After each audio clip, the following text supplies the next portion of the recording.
그러니까 이제 지금 문제가 되고 있는 신축 빌라를 매입한 외부 세력이 직접 모아타운을 추진하는 이러한 부분을 이제 방지하겠다라는 거고요. 정재욱 소장님 안녕하세요. 네, 안녕하세요. 얼마 전에 7월 19일 날 서울시에서 중대한 이 보도자료를 발표를 했잖아요. 모아타운에 관련된 내용인데 오늘 한번 분석을 해보고 그리고 왜 그렇게 발표를 했는지 또 앞으로 우리가 어떻게 해야 되는지 좀 구체적으로 얘기를 나누면 좋을 것 같아요. 서울시에서 발표한 모아타운 보도자료 보셨죠? 네, 봤죠. 제가 이제 봤을 때는 이제 한마디로 이제 올 것이 왔다. 이렇게 얘기할 수 있을 것 같은데 사실 지금까지 모아타운의 문제점으로 지적받는 것들이 투기 세력에 유입되기 너무 쉽다. 그리고 주민들의 갈등이 너무 심화되고 있다. 지금 이제 이런 부분이었잖아요. 네. 자, 그렇다 보니까 이제 서울시에서 드디어 칼을 빼들었다. 지금 이렇게 볼 수 있을 것 같습니다. 그럼 본격적으로 얘기를 해볼 건데 주요 내용부터 좀 말씀을 해주시겠어요?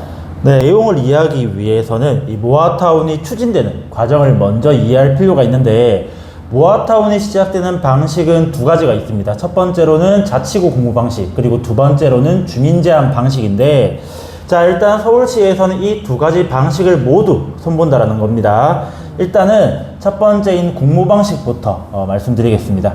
자, 공모 방식의 경우에는 이번 달 말까지, 그러니까 7월 말까지만 접수받고 더 이상 접수를 받지 않고 종료를 하겠다라는 건데 자, 왜 그러냐? 명분은 투기 세력 유입 방지와 주민 갈등을 막기 위함이라고 합니다.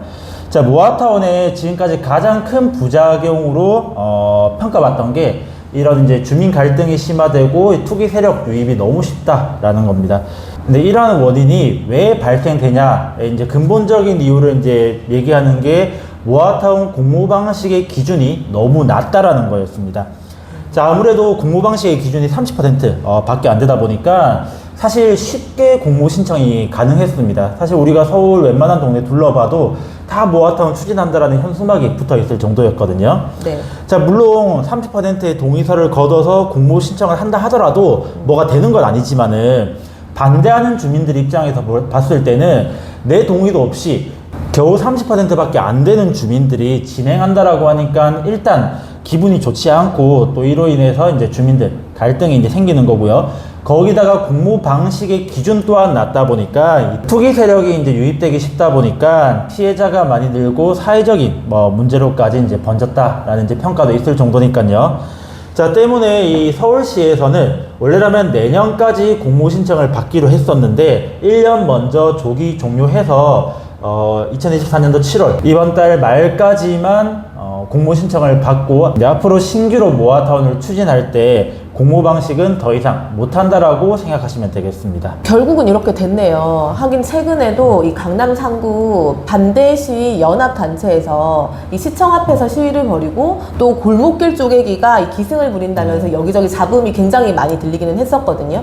사실은 그럴 때마다 서울시에서 뭔가 이제 단계별로 대응책을 내기는 했었어요. 그런데 결국은 아예 모아타운 공모 방식을 조기 종료하는 사태까지 와버린 거네요. 그러면 이 주민 제한 방식으로는 좀 어떻게 진행이 되는 건가요? 네, 일단 주민 제한 방식은 계속 유지는 됩니다. 그러니까 이제 앞으로 모아타운을 하려고 하면은 공모 방식 말고 주민 제한 방식으로 진행을 해야 된다라는 건데 자, 근데 이 주민 제한 방식 또한 기준이 강화가 되었습니다.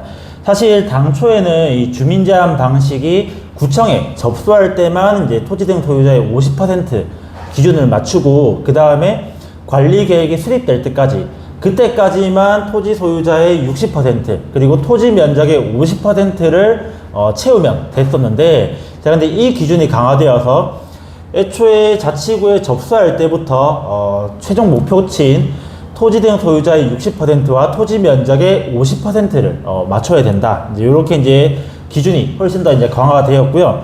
거기다가 동의자에 대한 부분도 제한을 두게 되었습니다. 동의자에 대한 부분이 구체적으로 좀 어떻게 제한이 들어간 거죠? 원래라면은 이 동의자에 대해서는 별다른 제한을 두지 않았습니다. 그러니까 신축을 가진 사람이든 구축을 가진 사람이든 또는 이제 어제 샀든 10년 전에 샀든 모두 다 같은 한 표로서 동의자의 기준을 두었는데 자, 그런데 이제는 다 같은 한 표가 아니고 각 동의자에 대해서 이제 제한을 두겠다라는 겁니다. 일단 구체적인 내용을 말씀드리자면은 먼저 이 전체 동의자 수 중에서 노후된 건축물을 가지고 있는 동의자가 이제 3분의 2 이상이 되어야 된다는 거고요. 그리고 모아타운이 이제 처음 등장한 2022년도 이후에 매입한 건축물의 소유자가 30% 미만이어야 합니다. 그러니까 이제 지금 문제가 되고 있는 신축 빌라를 매입한 외부 세력이 직접 모아타운을 추진하는 이러한 부분을 이제 방지하겠다라는 거고요. 거기다가 또 추가적으로 반대 비율이 높거나 그리고 투기 세형 유입으로 부동산 이상거래 징후가 포착된다라고 하면은 이 또한 모아타운 선정을 불허한다라는 방침입니다. 서울시에서 완전 칼을 간 것 같은데요. 그러면 결국은 이런 모아타운 재개발 사업을 진행할 때 기존의 새로운 투자자 말고 원주민이 주축이 되어서 재개발을 진행해라, 이 내용인 것 같아요. 그럼 아까 말씀을 하신 대로 주민 제한 방식과 이 공모 방식 두 가지가 있는데 이 두 가지가 근본적으로 어떻게 다른지가 좀 궁금하거든요.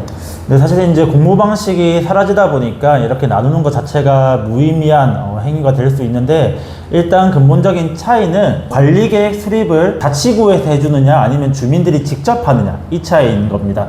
사실 이 관리계획 수립이 핵심적인 내용인데, 이거를 자치구가 해주면은 공모 방식, 주민들이 직접 하면은 주민 제한 방식인 거고, 사실 주민 제한 방식 같은 경우에 주민들이 직접 관리계획 수립을 해야 되다 보니까 사실 주민들의 돈으로 해야 됐습니다. 그러다 보니까 아무래도 대부분 이제 모아타운을 처음 시작하는 추진 주체들은 대부분 다 이제 공모 방식을 선택할 수밖에 없는 이제 그런 부분이 있었고요. 물론 이제 대신에 주민들이 직접 관리 계획을 수립을 하다 보니까 공모 방식보다 훨씬 빠르다라는 장점은 있었습니다. 하긴 주민들이 직접 하는 거면 결국은 주민들이 자발적으로 하는 거다 보니까 동의율도 잘 나오고 이 속도도 빠르고 좀 그럴 것 같기는 해요. 어쨌든 이게 지금 또 모아타운 재개발에 관심을 많이 가지시는 투자자분들이 많거든요. 더 이상 모아타운은 메리트가 없다, 모아타운은 이제 끝이다 라는 의견들이 속출을 하고 있어요. 저는 오히려 이번 발표로 인해서 이 확실하게 모아타운의 옥석을 가릴 수 있는 기반이 마련됐다라고 생각이 됩니다.